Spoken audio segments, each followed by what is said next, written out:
ogni volta che apro il frigo. Apro il frigo.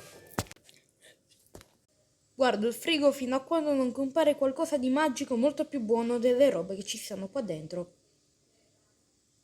Dopo 30 minuti mi accorgo che qua c'è lo yogurt e un succo che proviene direttamente da quando l'Italia è entrata nella seconda guerra mondiale.